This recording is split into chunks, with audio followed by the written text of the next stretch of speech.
প্ৰতিদিন গোষ্ঠীয়ে এতিয়া একাংশৰ কি পৰ্যায়ত টোপনি হৰিছে সেয়া আজি আমি এটা ঘটনাৰ জৰিয়তে আমি প্ৰমাণ দিব বিচাৰিছোঁ।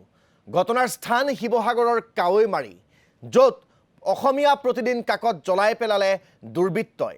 বাতৰি কাকত কঢ়িয়াই নিয়া গাড়ী ৰখাই কাকত জব্দ কৰি জ্বলালে দুৰ্বৃত্তই। এই ঘটনাত বিজেপি প্ৰাৰ্থী কুশল দুৱৰী জড়িত থকাৰ সন্দেহ কৰা হৈছে। কুশল দুৱৰীৰ ৰাজনৈতিক আক্ৰোশৰ বলি হৈছে স্বাধীন প্ৰতিদিন গোষ্ঠী। কুশল দুৱৰীৰ কুকাৰ্যৰ বিৰুদ্ধে ধাৰাবাহিক বাতৰি পৰিৱেশন কৰিছিল, বাতৰি সম্প্ৰচাৰ কৰিছিল প্ৰতিদিন গোষ্ঠীয়ে। ইয়াতে ক্ষুণ্ণ হৈ এই দুষ্কাৰ্য কৰাৰ সন্দেহ কৰা হৈছে বিধায়কগৰাকীৰ নেতৃত্বত একাংশ কাণ্ডজ্ঞানহীন লোকে। শিৱসাগৰত টিকট নাপাওঁতে কি পৰ্যায়ত লম্ফজম্ফ কৰিছিল, টিকট পোৱাৰ পিছত কেনেকুৱা কি কথা বতৰা কৈছে কুশল দুৱৰীয়ে, সেয়া অসমৰ ৰাইজে দেখিছে, জানিছে। সেইগৰাকী কুশল দুৱৰীয়ে বিগত সময়ছোৱাত কেনেকুৱা কি দুষ্কাৰ্য কৰি আহিছে, সমাজত কেনেকুৱা ধৰণৰ বিষবাষ্প বিয়পাই আহিছে, সেই কথা বতৰাবোৰ কিন্তু অসমৰ ৰাইজে জানে। সেই কথা বতৰাবোৰ এতিয়া সকলোৰে মুখে মুখে। নিষিদ্ধ ঘোষিত সংগঠনৰ সদস্যৰ তাৰ পৰা তেওঁ আত্মসমৰ্পণ কৰাৰ পিছত তেওঁ কেনেকুৱা এটা সন্ত্ৰাসৰ সৃষ্টি কৰিছিল সকলোৱে জানে। তাৰ পিছত এতিয়া কুশল দুৱৰী এই ধৰণৰ কাম কাজতো জড়িত থকাৰ সন্দেহ কৰা হৈছে। কুশল দুৱৰীয়ে বা কুশল দুৱৰীৰ বিৰুদ্ধে বাতৰি সম্প্ৰচাৰ কৰাটো তেওঁৰ হজম হোৱা নাই। তেওঁ তাৰ বাবেই একাংশ গুণ্ডা বাহিনীক লগাই প্ৰতিদিন বাতৰি কাকত কঢ়িয়াই নিয়া গাড়ীৰ পৰা বাতৰি কাকতৰ টোপোলা কাঢ়ি ৰাজপথত জ্বলাই দিয়াৰ দৰে ঘটনা সংঘটিত কৰিবলৈ আৰম্ভ কৰিছে। এই গোটেই বিষয়টো সন্দৰ্ভত জানিবলৈ জ্যেষ্ঠ সাংবাদিক অমৰেন্দ্ৰ ডেকাৰ সৈতে ফোনযোগে আমি সংযোগ স্থাপন কৰিছোঁ। অমৰেন্দ্ৰ ডেকা, এই কাণ্ড একেবাৰে নিকৃষ্ট গৰিহণাৰ যোগ্য এটা কাণ্ড, যি কাণ্ডত কুশল দুৱৰী জড়িত থকাৰ অভিযোগ উত্থাপিত হৈছে। সবিশেষ মই আপোনাৰ পৰা জানিব বিচাৰিম। হয় ছাৰ, কুশল দুৱৰীৰ বিৰুদ্ধে প্ৰতিদিন কাকতেই হওক বা অসমীয়া প্ৰতিদিন গোষ্ঠীয়ে হওক নিৰবিচ্ছিন্নভাৱে তেওঁৰ যি পুৰণি ইতিহাস, সেই পুৰণি তেওঁৰ যিটো জীৱন, সেই জীৱনক লৈ বাতৰি সম্প্ৰচাৰ কৰিছিল। অসমীয়া প্ৰতিদিন কাকততো বাতৰি প্ৰকাশ হৈছে। ঠিক সেইদৰে আমাৰ যিটো চেনেল প্ৰতিদিন টাইমতো তেওঁৰ বাতৰি সম্প্ৰচাৰ হৈছে। ইয়াতে ক্ষুণ্ণ হৈ পৰিছে কুশল দুৱৰী সম্পৰ্কে কালি বাতৰি প্ৰকাশিত হৈছিল। কিদৰে আহোমৰ ৰাজধানীত হত্যাকাৰীক টিকট দিছে বিজেপিয়ে, এই হেডলাইনেৰে বাতৰি প্ৰকাশিত হৈছিল। আৰু কুশল দুৱৰীৰ যি কলা ইতিহাস, কলা যি অতীত, সেই কলা অতীতত 26জন ব্যক্তিক হত্যা কৰাৰ অভিযোগ আছে। তাৰ সমান্তৰালকৈ তেওঁৰ পত্নীক ডিভোৰ্চ নিদিয়াকৈ 3বাৰকৈ বিয়া পতাৰ অভিযোগ আছে। এনেধৰণৰ কথাবোৰ আছিল।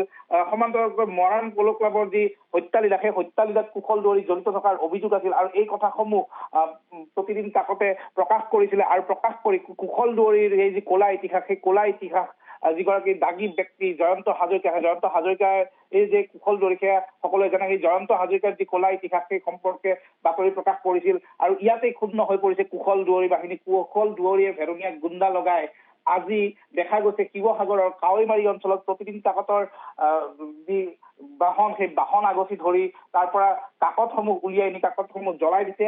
এনেধৰণৰ নিকৃষ্টভাৱে প্ৰতিদিন কাকতৰ তেওঁ প্ৰতিদিন গোষ্ঠীৰ যি কণ্ঠ, সেই কণ্ঠ ৰুদ্ধ কৰাৰ চেষ্টা কৰিছে, সংবাদ মাধ্যমৰ কণ্ঠ ৰুদ্ধ কৰাৰ চেষ্টা কৰিছে। কিন্তু কুশল দুৱৰী পাহৰি গৈছে যে এয়া তেওঁৰ ইতিহাসৰ, তেওঁৰ যি কলা ইতিহাস, সেই কলা ইতিহাসৰহে কিছু অংশ। গতিকে সেই ইতিহাস তেওঁ দুখনমান কাকত প্ৰতিদিন গোষ্ঠীৰ ওপৰত চলোৱা আক্ৰমণেৰে মচি পেলাব নোৱাৰে। প্ৰতিদিন কাকতক লৈ তেওঁ যিদৰে আচলতে ক্ষুণ্ণ হৈ পৰিল, তেওঁ ভেৰনীয়া গুণ্ডা লগাই যি ধৰণে আচলতে প্ৰতিদিন কাকত জ্বলাবলৈ তেওঁ আগবাঢ়ি আহিল বা জ্বলাই দিলে, এই কথাখিনিয়ে তেওঁ আচলতে কিমান আচলতে বাহুবল প্ৰদৰ্শন কৰিছে, সেই কথাখিনি স্পষ্ট হৈ পৰে। কুশল দুৱৰী বুলি ক'লে সকলোৱে জানে যে জয়ন্ত হাজৰিকা, এই জয়ন্ত হাজৰিকা এটা সময়ত ত্ৰাস আছিল, উজনি অসমত ত্ৰাস আছিল। জয়ন্ত হাজৰিকা চালফাৰ, জয়ন্ত হাজৰিকা উজনি অসমত ত্ৰাস, সেয়া সকলোৱে জানে। আৰু এই ত্ৰাসৰ পৰা মুক্ত হ'ব পৰা নাছিল উজনি অসমৰ বহু লোক।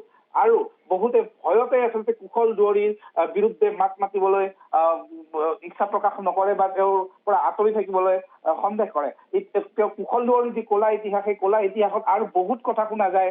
সেইবিলাক সন্দৰ্ভত গোচৰো ৰুজু হৈছিল। তেওঁ এতিয়াও এজন তেওঁৰ বিৰুদ্ধে বিভিন্ন ধৰণৰ হত্যাৰ অভিযোগ থকা ব্যক্তি। আৰু এই কথাবিলাকে প্ৰতিদিন কাকতে যেতিয়া সত্য কথাখিনি প্ৰকাশ কৰিছিল, তাৰ পিছত কুশল দুৱৰী এক প্ৰকাৰ হিতাহিত জ্ঞান হেৰুৱাই পেলাইছে। তেওঁৰ যি ভেৰনীয়া গুণ্ডা বাহিনী, সেই ভেৰনীয়া গুণ্ডা বাহিনীয়ে হিতাহিত জ্ঞান হেৰুৱাই পেলাইছে। আৰু তাৰ পিছত সংবাদ মাধ্যমক আক্ৰমণ কৰাৰ লক্ষ্য লৈছে, প্ৰতিদিন গোষ্ঠীক আক্ৰমণ কৰাৰ লক্ষ্য লৈছে। অসমীয়া প্ৰতিদিনৰ বাহন শিৱসাগৰৰ কাৱৈমাৰীত আগচি ধৰি কাকতসমূহ জ্বলাই দিছে। এনেধৰণে তেওঁ এটা অনাগত সময়ত কেনেধৰণৰ যদি এইগৰাকী কুশল দুৱাৰী নিৰ্বাচনত বিজয়ী হৈ আহে তেতিয়াহ'লে কি এক অৰাজক পৰিস্থিতিৰ সৃষ্টি হ'ব তাৰ সম্পূৰ্ণ নমুনা তেওঁ আজি দেখুৱাইছে। কুশল দুৱাৰী ইয়াৰ পূৰ্বেও বিধায়ক নিৰ্বাচিত হৈছিল। তাৰ পিছতো তেওঁৰ যিটো কাম কাজ সেই কাম কাজক লৈ তেওঁৰ আচলতে ৰেকৰ্ড যি চাই বা তেওঁৰ যি কামৰ যদি চোৱা যায় তেওঁৰ সেই কাম আছিলে এক প্ৰকাৰ ৰেকৰ্ডৰ ঘৰত শূন্য আৰু তেওঁৰ যি এই ট্ৰেক ৰেকৰ্ড ভাল নহয় তাৰ বাবে এটা সময়ত টিকট বঞ্চিতও কৰিছিল। আৰু এইবাৰ যদিও বা বিজেপিয়ে অখিল গগৈৰ বিৰুদ্ধে প্ৰথমতে অসম গণ পৰিষদৰ প্ৰাৰ্থী তেওঁলোকৰ মিত্ৰজোঁটৰ প্ৰাৰ্থী প্ৰদীপ হাজৰিকাক প্ৰক্ষেপ কৰিছিল। তাৰ পিছতো যুঁজখন অতি কঠিন কৰিবলৈ কুশল দুৱাৰীকো তেওঁলোকে প্ৰক্ষেপ কৰিলে। কিন্তু ইয়াৰ পিছতে দেখা গৈছে কুশল দুৱাৰীৰ বিৰুদ্ধে বাতৰি সম্প্ৰচাৰ কৰাৰ অভিযোগত প্ৰতিদিন কাকতেই জ্বলাই দিছে। এনেধৰণে আচলতে এগৰাকী ৰাজনৈতিক নেতা যি ৰাজনৈতিক নেতাই গণতান্ত্ৰিক ব্যৱস্থাৰ ওপৰত কোনো ধৰণৰ আস্থা প্ৰকাশ নকৰে, যি ৰাজনৈতিক নেতাই গণতন্ত্ৰৰ চতুৰ্থ স্তম্ভ সংবাদ মাধ্যমৰ বাক স্বাধীনতা এই বাক স্বাধীনতাক লৈ কোনো ধৰণৰ ভূক্ষেপেই নকৰে সেইগৰাকী কুশল দুৱাৰীয়ে এইদৰে সম্পূৰ্ণ ফেচিষ্ট এটা ৰূপত অৱতীৰ্ণ হৈ তেওঁ ভেৰনীয়া গুণ্ডা লগাই কাকত জ্বলাই দিয়াৰ নিচিনা নিকৃষ্ট পন্থা অৱলম্বন কৰিছে যাতে তেওঁৰ কুকীৰ্তিসমূহ তেওঁৰ কলা ইতিহাসসমূহ জনসাধাৰণ মানুহলৈ আৰু নেযায়, জনসাধাৰণলৈ আৰু নেযায়। জনসাধাৰণে যাতে তেওঁৰ কুকীৰ্তি যদি পাহৰণিৰ গৰ্ভত যোৱা বুলি বহুতে ভাবি লৈছে তেওঁলোকে যাতে সেই কথাৰ ভুল নাপায় বা নতুন প্ৰজন্মৰ যিসকলে আচলতে কুশল দুৱাৰী ওৰফে জয়ন্ত হাজৰিকাৰ কলা ইতিহাস কলা অতীত সম্পৰ্কে জ্ঞাত নহয় তেওঁলোকে যাতে কুশল দুৱাৰীক কোনো কাৰণতে চিনিব নোৱাৰে সেইবাবে তেওঁলোকে আচলতে এনেধৰণৰ এটা ব্যৱস্থা গ্ৰহণ কৰিছে যে প্ৰতিদিন কাকতত প্ৰকাশিত সমগ্ৰ বাতৰি যাতে জনসাধাৰণৰ মাজলৈ নতুন প্ৰজন্মৰ মাজলৈ নাযায় যিহেতু তেওঁৰ কলা ইতিহাস যাতে বৰ্তমান নতুন প্ৰজন্মই ঢুকি নাপায় আৰু আচল এই ভণ্ড নম্ৰ অমায়িক যেন দেখুৱাই থকা কুশল দুৱাৰীৰ প্ৰকৃত যিটো স্বৰূপ সেই স্বৰূপটো যাতে জনসাধাৰণে পুনৰ ৰোমন্থন নকৰে তাৰ বাবে এই নিকৃষ্ট পন্থা হাতত লৈছে কুশল দুৱাৰী নামৰ এগৰাকী এসময়ৰ অপৰাধীয়ে। নিশ্চয়কৈ অমৰেন্দ্ৰ ডেকা আচলতে ক'বলৈ গ'লে এইটো চূড়ান্ত বিড়ম্বনা যে বিজেপিৰ দৰে এটা দলে যোনে নীতি আদৰ্শৰ কথা কয় সেই বিজেপিৰ দৰে এটা দলে এগৰাকী অপৰাধীক প্ৰাৰ্থিত্ব দিয়াটো যাৰ বিৰুদ্ধে গোচৰ আছে এজন দুজন নহয় 25-26জন লোকক হত্যা কৰাৰ অভিযোগ আছে সেই মানুহজনক টিকট দিছে আৰু টিকট ক'ৰ পৰা দিছে শিৱসাগৰৰ দৰে এটা অতি সন্মানীয় সমষ্টিৰ পৰা য'ত আহোম সাম্ৰাজ্যৰ ইতিহাস আজিও তাত য'ত খোদিত হৈ আছে যিখন শিৱসাগৰে আহোমসকলৰ সেই ঐতিহ্যৰ কথা কয় আহোমসকলৰ সেই বীৰত্বৰ কথা কয় সেইখন শিৱসাগৰত গতিকে শিৱসাগৰৰ সেই গৰ্বিত জনতায়ো শিৱসাগৰৰ সেই ৰাইজেও এতিয়া বিচাৰ কৰাৰ এটা সময় আহিল যে কুশল দুৱাৰীক যদি বিধায়ক নিৰ্বাচন কৰা হয় তেনেহ'লে কি পৰিৱেশ এটা হ'ব আগন্তুক 5 বছৰৰ বাবে শিৱসাগৰত আপুনি কোৱাৰ দৰে সেয়া কিন্তু ভবাৰ সময় সমাগত।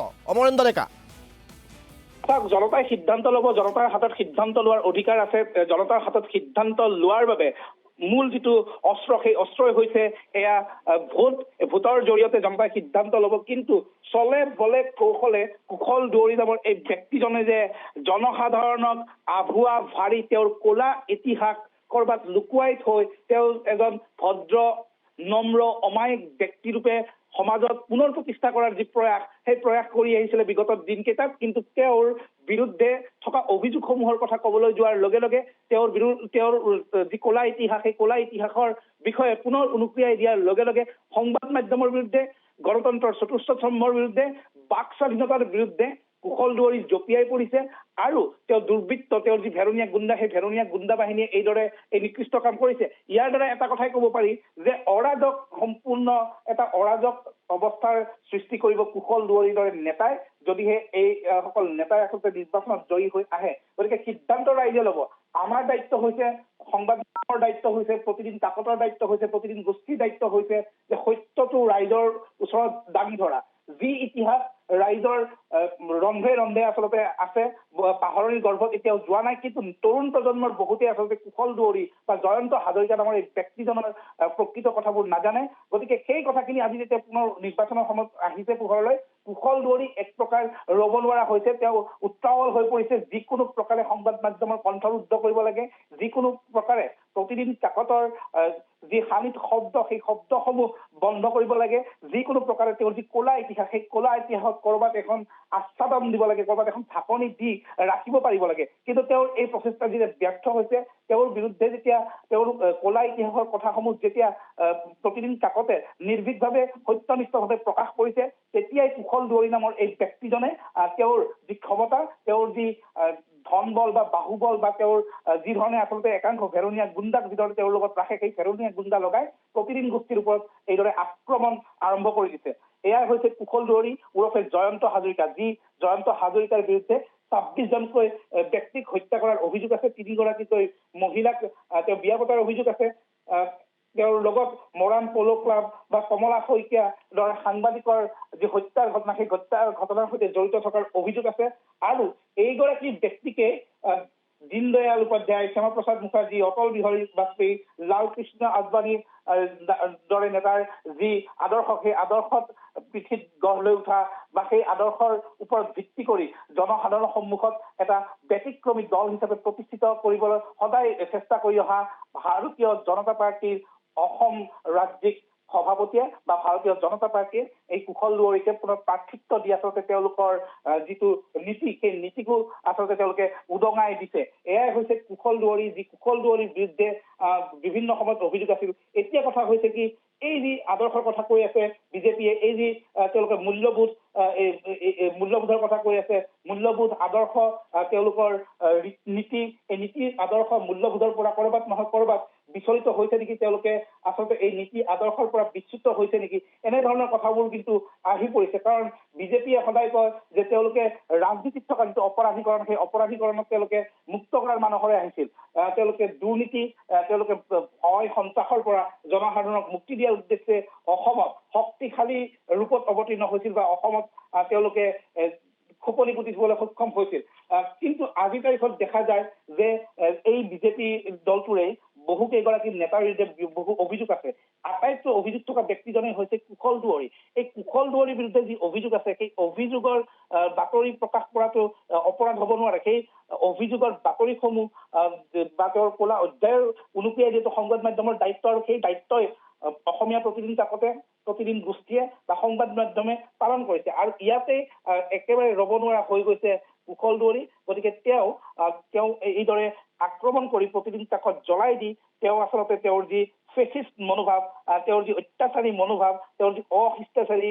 তেওঁৰ যি অপৰাধী এটা মানসিকতা সেই মানসিকতাক তেওঁ কিন্তু পুনৰ প্ৰতীয়মান কৰিছে